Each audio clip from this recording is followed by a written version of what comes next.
Nafikiri unapozungumzia ishu ya mabadiliko ya kiuwekezaji ni ishu muhimu sana, kwa sababu kwanza itakwenda kutoa fursa, kwa maana kuwe kuna mashirikiano yaliyo wazi baina ya hao investors na vilabu kwa moja au nyingine, ambako sasa pale itakuwa ni rahisi kuweza kufanya monitoring ya kitu ambacho kinapatikana. Kwa hiyo mimi binafsi nimeona kwamba ni hatua nzuri.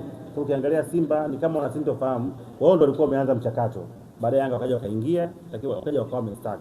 Kwa hiyo ile itakwenda kusaidia kwanza kupata wawekezaji ambao watakuwa wanaweza kufikia matakwa ya timu. Sababu leo hii ukiangalia upande wa Yanga na upande wa Simba, mwekezaji au mtu aliyopo abanwi, sawa, abanwi na kanuni na aina ya uwekezaji. Kwa hiyo mimi naamini kwamba kama michakato hii ikikamilika kwa wakati, timu zitakwenda kuimarika, watakuwa na uwezo wa kusajili, watakuwa na uwezo wa kujenerate income na kupanga bajeti ambazo zitakuweza kuweza kufika kwa muda. Kwa hiyo binafsi nafikiri ni kitu kizuri, lakini pia kwa upande wa alichokiongea waziri ni kitu kizuri. Hata kuna vitu viwili, kuna kuzungumza waziri na kuwa na utayari na wanachama wa hizi timu. Shida ni kwamba tuna wanachama wa aina mbili. Tuna wanachama ambao wapo kuona hizi timu zipo wao wakinufaika na viongozi, na kuna watu ambao wanataka kweli mpira uweze kuendelea. Hasa hizi pande mbili kama hatakaa sawa, hatuwezi kufika. Ndio wale leo unakuta kwenda Simba, kuna wengine wanamtumu mwekezaji, wengine wanampongeza, kuna wengine wanamtumu mwenyekiti, wengine wanampongeza. Kwa pale pana maslahi mengine nje ya klabu. Kwa nafikiri Pemba watu wote tukakaa tukaangalia mpira tunachotaka. Tukiwa kwenye njia moja tutafanikiwa. Sababu hicho ni kwa tuna uwekezaji ambao unakuwa una nguvu na ambao unaweza kufanikisha. Ndio. Swali la kwanza ni kwamba tumeona transformation ya Simba ikiwa na tumeona mkutano ambao ndio sasa na tumeona transformation ya nafasi ambayo ina rais wa transformation hii ambayo ni sahihi kwa hiyo klabu. Swali la pili umewazungumzia kina Masi na kipindi cha kocha mwingi wa zamani na siku mbili yale kwa bora kwa tegemea magoli kwa maana kwa mategemeo kwa tatu kwa maana sisi kwa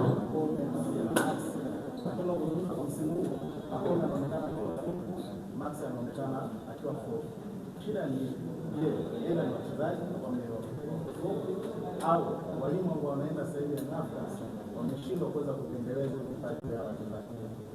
Ikianza la kwanza, mfumo wa Simba na wa Yanga upi uko sahihi? Mpaka sasa hizi hakuna ambao uko sahihi, sababu hakuna ambao mpaka sasa ambao umepita, wote wapo kwenye process. Na ukiangalia system ni ile moja, sababu ambaye anatoa guidelines ni BMT kupitia wizara, ndio watoa zile guidelines.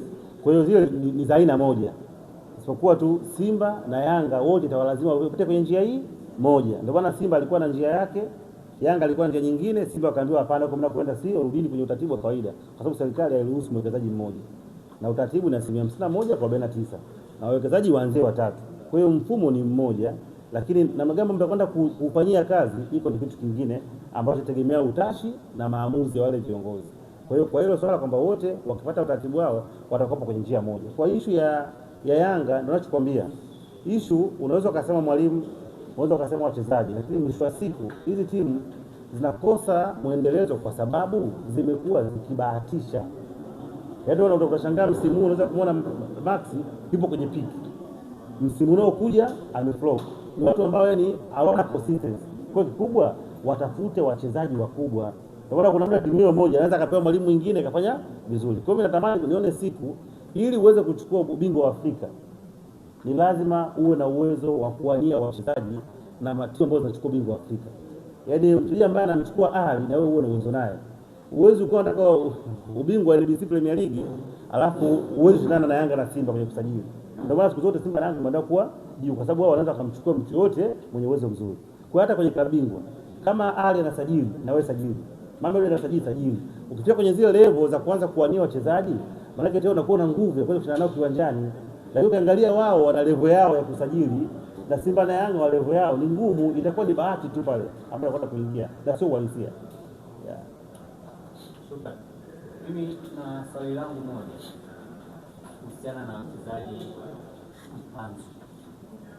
Msimu ulipoanza huu watu wanamataka sana kuelekea kwenye mchezaji kwamba baadhi ya comment zinazungumzia kwamba yuko upande wa pili, wengine zinazungumzia kwamba hana mapenzi na klabu ambayo anachezea. Wewe ni mchambuzi na ni mwanasoka kwa mchezaji katika baadhi ya game ama baadhi ya msimu, hii huwa inachangia na nini kwa kocha ama pia community zinatoa kwenye mchezo? Nafikiri issue ya kuflop ni dunia nzima. Kabla hujamzungumzia Mpanzu, mwangalie Mwamnyeto. Msimu mmoja nyuma ilifika hatua mpaka watu wakataka aachwe, lakini mwangalie leo. Unajua hawa nao ni binadamu kama uko wewe. Kuna kipindi mwili unachoka, kuna kipindi unakutana na changamoto nyingi za nje ya kiwanja, familia. Unajua tunakuwa tunawachukulia wachezaji ni kama watu ambao hawana maisha mengine. Wewe mwenyewe ukiwa na stress zako za familia, mpenzi, mke, ukapata shida, hauwezi kuwa sawa kazini. Na wao pia ni binadamu vile vile, wanapitia mambo mengi ya nje ya kiwanja. Sema kwa sababu mashabiki wao wanataka kuona tu wakifanya vizuri. Kwa hiyo hawaangalize bado mambo nje ambazo wanakuwa huko. Na mimi naamini Mpanzu ni mzuri sana, lakini anapitia wakati mgumu. Leo hii Mayele anakaribia mechi 20 akiwa Pyramids, hajafunga hata goli moja. Lakini huyo ndio mfungaji bora wa msimu uliopita wa CAF. Sawa? Lakini mpaka leo tunapoongea sio kwenye ligi yao, sio klabu bingwa, hajafunga. Kwa hiyo hivi vitu kwenye mpira vinatokea, lakini namna gani ambavyo watu wako wa karibu na mashabiki wanaweza kukuendo kuweza kukusaidia kwenye kurudi katika ubora wako. Kwa nafikiri jukumu kubwa la kumrudisha Mpanzu sio la waandishi, ila wanachama, mashabiki na viongozi wa Simba ndio wanatakiwa wao muencourage. Lakini ikitokea na wao sasa wakaanza kumuattack kama ulikuwa unaona anatumika ile, maana yake sasa wewe ndio mwenye mchezaji wako. Wewe tena unaanza kuhisi kama anatumika. Maana yake unamtoa kwenye mchezo. Kwa hiyo pia mashabiki wa Simba wana changamoto wanachukulia.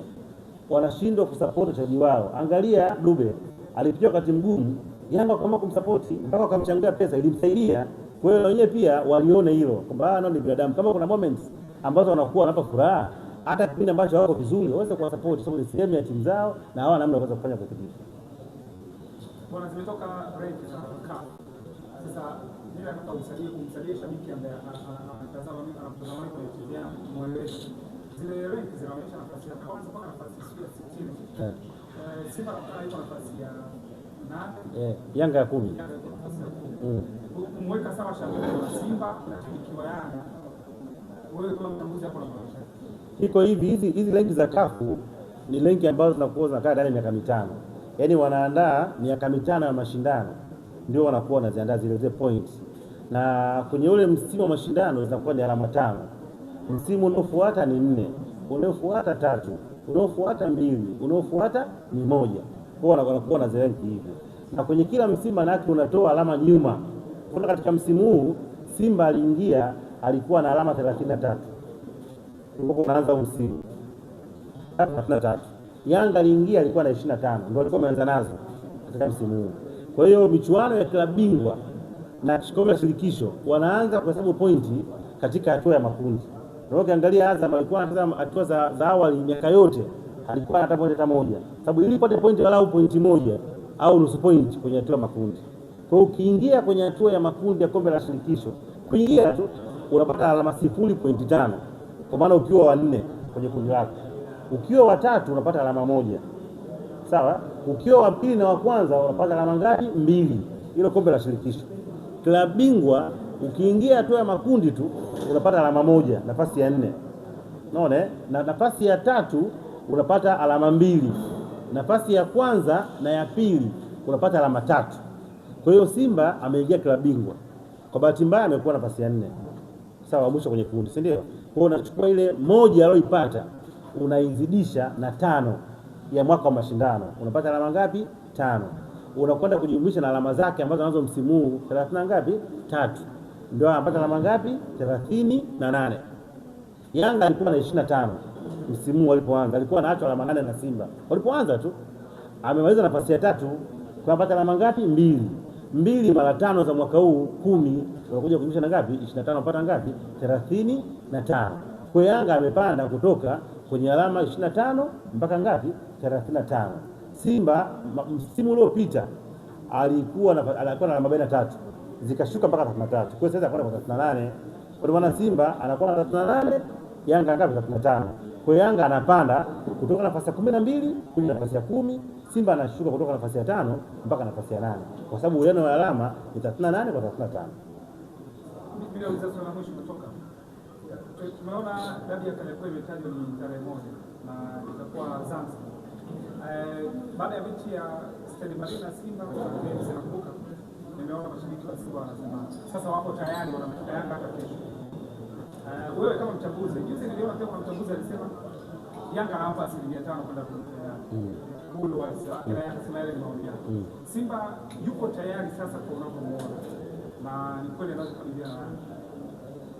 Nafikiri swali lako kidogo ni tata, lakini nitakwenda kujibu hivi.